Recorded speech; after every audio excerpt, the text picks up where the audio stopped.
Pat, this time last year you were with us and you had left up a 3602 with the wide pickup rail, and you talked us around it.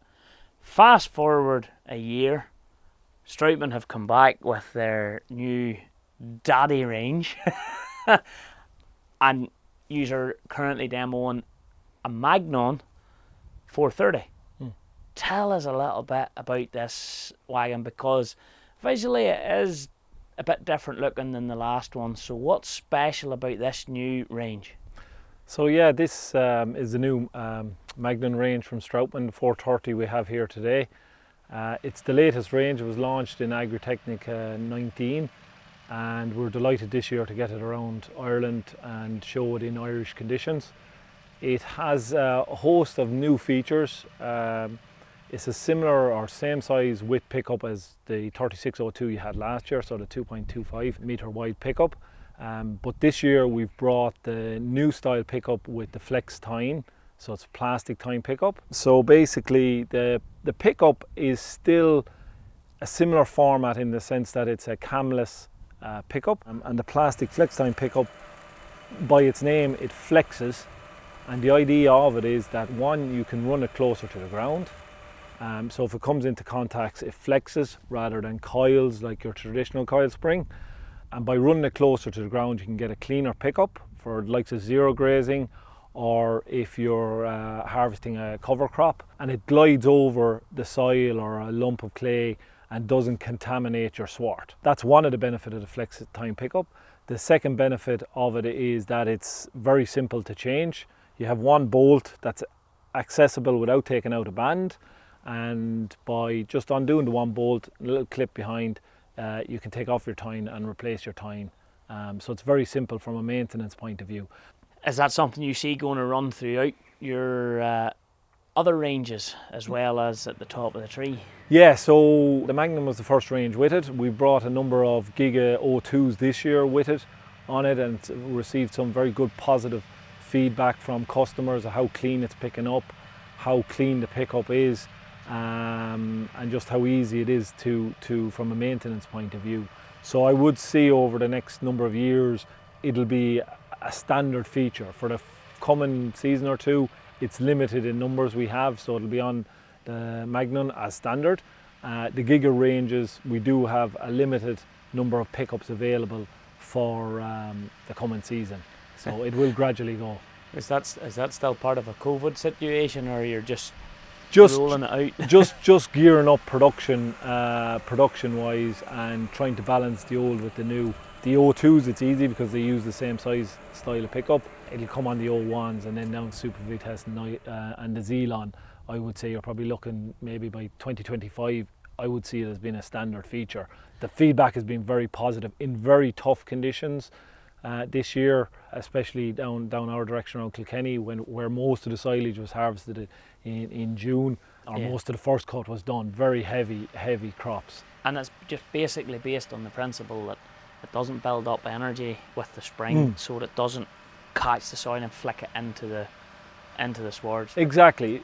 Or you've seen pickups where you've seen going into a field and you've seen where the tine has kind of cut tracks in the ground. Yeah. This will glide over it, doesn't build up the energy and then cut the soil and contaminate.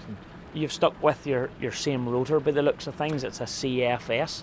Yeah, so it's utilising the Cfs Rotor System, which we've had out the past 8 years. The CFS system has, so from your camless pickup, you have the CFS roller, which pulls and acts as an intermediary between the pickup and the rotor drum. And what that does is, on various different swarts, it'll tease it out and present it like a blanket to the chopping unit. Staying at the front of the machine, the other noticeable difference as we're coming out of the drum and into the wagon, you have a door, a movable door mounted on the front. So yeah, we've utilised, or Strautmann have utilised the concept of the moving front headboard. The benefits of it is that traditionally, as you see with most wagons, you have the front kind of, and trailers, silage trailers now, you have the front section above the drawbar that is basically empty space.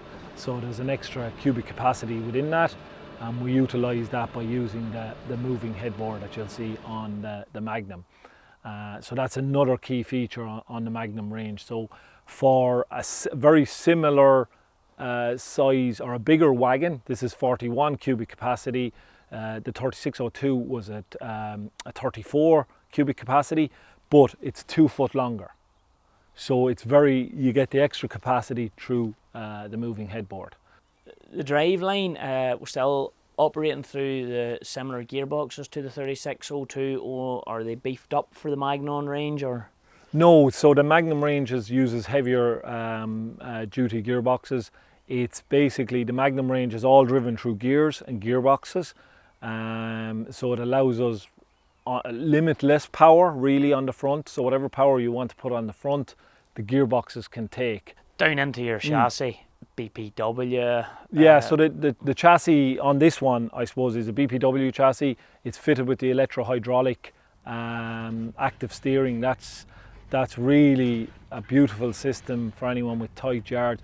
It's a slightly, like I said, 2 foot bigger. It's not that much bigger than a 3602, but with the active steering, it really makes it a small machine behind a big tractor.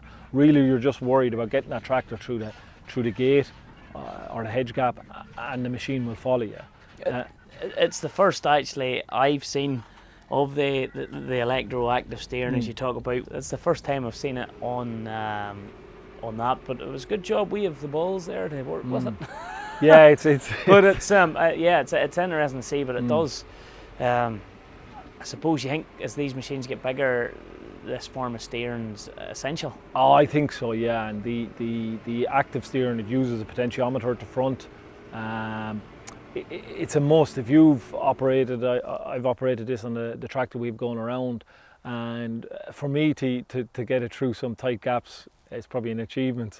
So active steering is a must. It really makes the job nice and tidy, and it's also fitted with the hydraulic suspension. So really, and with that, then it has the suspension which will adjust with the weight of the machine, but it also has added suspension. So when it's full or loaded, it will adjust the dampening quality. And if you see that compared to maybe your traditional bogie type system, if you see that going out through gaps, it really allows you to travel at a bit of pace, maybe around the fields when you traditionally may lose a bit of downtime going through bumpy gaps and whatnot. The other thing that's fitted to this as standard with the Magnum range is the hydraulic driven pickup. That's another real nice feature that's first on the Magnum series. That allows us basically to drive the pickup without the rotor engaged, or else have the rotor engaged, and when you pick up the pickup, when you lift the pickup stops. We've got our load on, we're away back to the yard, we need to get rid of it in a hurry. The buck rake man's shouting. Can she get it out there fast? Yeah, she's quite quick, so it will. You can run this with the new 5700 screen, like the O2 you had. It is isobus compatible, so you can run it through your isobus or the 5070 screen. You have an automatic mode, so it's very simple. You just click one button from when you enter the pit to unload mode, and it'll cycle, open the door, and she'll go into the auto mode. It'll hit a standard, it'll hit a certain point, it'll click in the second speed in the motor, and what it also does is cycle your front gate back and forward to help push the load out. So that's within the auto. You can, if you're a traditionalist, run everything in manual. There is a little bit more going on these wagons than there would be, especially with the front moving headboard and the hydraulic pickup. There's a bit more going on. So the auto mode, and again, I suppose if I can operate it, it's probably a testimony in itself that it's easy to operate. And when we're finished tipping, have we another button that puts it back into field mode? Or? Yeah, very straightforward. That you just have the top of the dialog box. You just press the button and you're gone into your road mode, returning from the pit. We still have a flat floor. Yes. That's worth noting. We have the controls on the far side, so you can raise the drawbar, up the drawbar. So we still utilise the flat floor. And the reason behind this, I might mention on last year, is to pack this front quarter section as much as possible, as tight as possible, before moving it back. With the The slope floor, you tend to have more of a, you're pushing more of the load, the full load. Whereas you want to, like a small square baler or a big baler, you want to get that front quarter section as tight as possible before you move back. So we're still on the flat floor. And chopping with how many knives? So there's chopping width is 35 with 48 knives.